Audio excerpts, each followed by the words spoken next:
We want to remind everybody that what we led with here at the top of the show was discussing Benjamin Netanyahu. It is an ongoing report that we have discussed.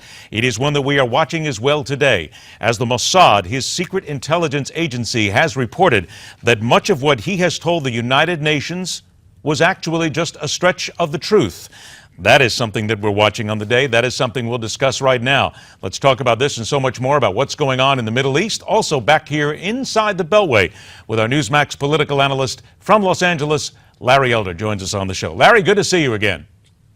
Nice to be here. Thank you. Larry, let's go ahead and start out right there, because it's an interesting story indeed as to what is now coming out of the Middle East, specifically with regard to Benjamin Netanyahu. Talks a lot about what the United Nations is doing and the United States is doing with their negotiations now with Iran over nuclear programs.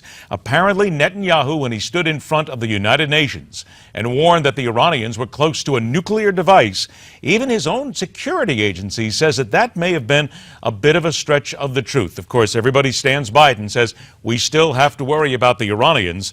You now have to worry about what is being said in the Obama administration as they continue to drag their feet in getting some sort of a deal done here. Well, Mossad did kind of walk that back a little bit and said that we are consistent with Benjamin Netanyahu's fear. My fear is that this deal is a 10-year deal. After that, then what happens? How do we know they're not going to cheat? For crying out loud. John Kerry has been yelled at by the primary Iranian negotiator, and apparently the Ayatollah has told the negotiator not to yell at Kerry. I've already told you how many centrifuges we're going to have. We're not going to go above that, so just be quiet and nod. Basically, I think the Ayatollah was saying, let's just walk this thing, kick the can down the road, buy some more time. Pretty soon we're going to be a nuclear power. Well, there's also something else here, because the National Council of Resistance of Iran, we actually had them on the show last hour. They held a press conference today where they detailed a parallel secret nuclear program in Iran that is basically right now operating under everybody's nose. It's also while they're discussing it with the Americans, it's while they're trying to create this 10-year buffer zone. What possibly could this administration have as far as a goal to continue to deal with, to continue to promise, and to continue to believe that the Iranians are trustworthy?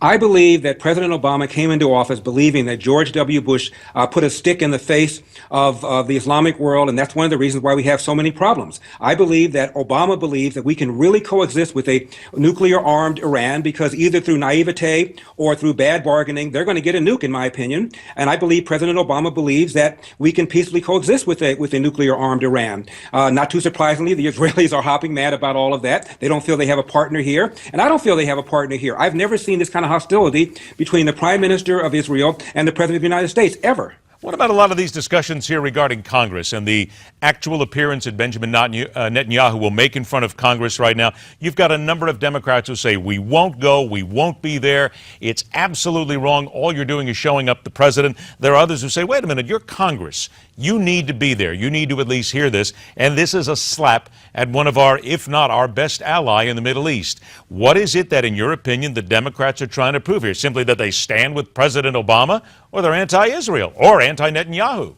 Well, the fact is that the Democratic Party has increasingly become distant from Israel. It is not an important issue, in my opinion, for the Democratic Party anymore. And a lot of Democrats are, frankly, quite hostile to Israel.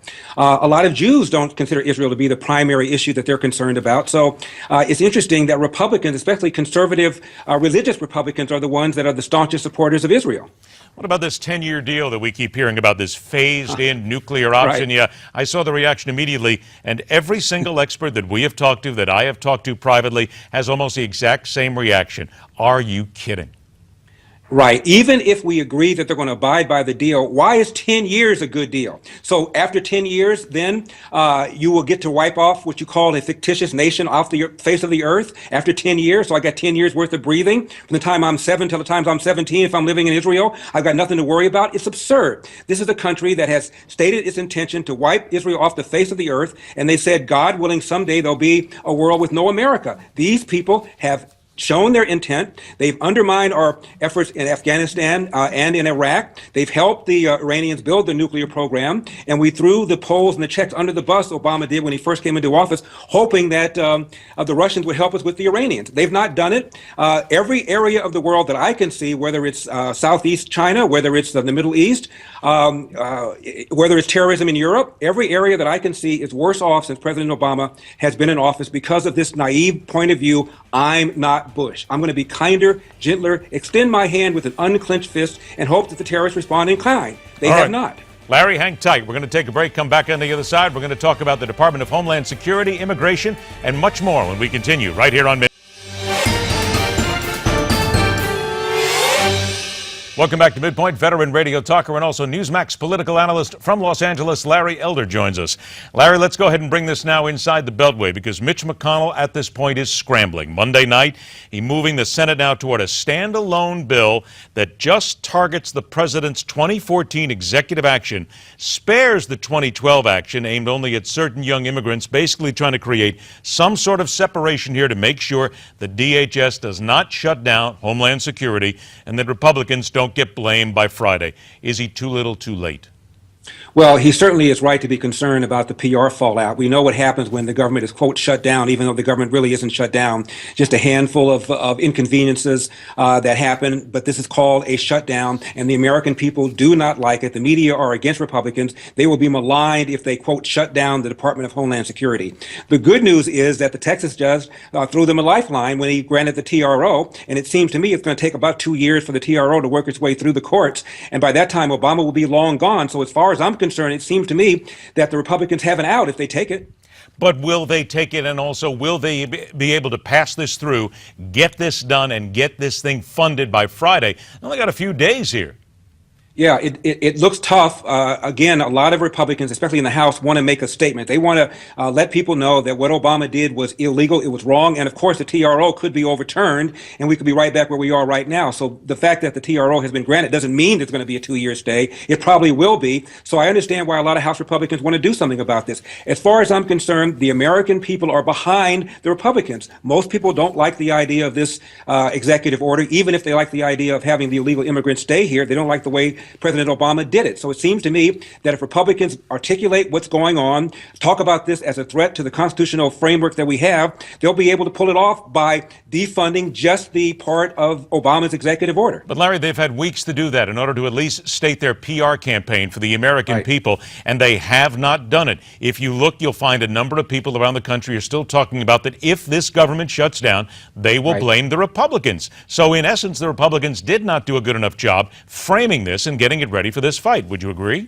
I most certainly agree. Republicans do a lousy job framing a lot of issues, and not least of this one. As I said before, this is an issue that resonates with the American people. They don't like the way Obama did this. And as far as I'm concerned, if the Republicans would go on the Sunday chat shows and say what you've said and say what I've said, I think they can get the American people behind them and a few Democrats to support them so this thing could get through. Larry, I wanted to ask you a little bit about what's happening now in the news and the big story about the man who is called by many the voice of the African-American community, Al Sharpton. He is considered by many to be the spokesman. You laugh, as do many others, because he actually gets that title from many people on the left. Apparently now we have a lawsuit here. African-American media owners want $20 billion. Comcast, Time Warner, and Al Sharpton are all sitting here. Apparently, they're saying that basically Al Sharpton's group and he got big money just to look the other way and basically do the cable company's bidding in not allowing minority-owned channels on cable. Is this really, again, much ado about nothing? Is Al going to shake this off, or finally do they have him?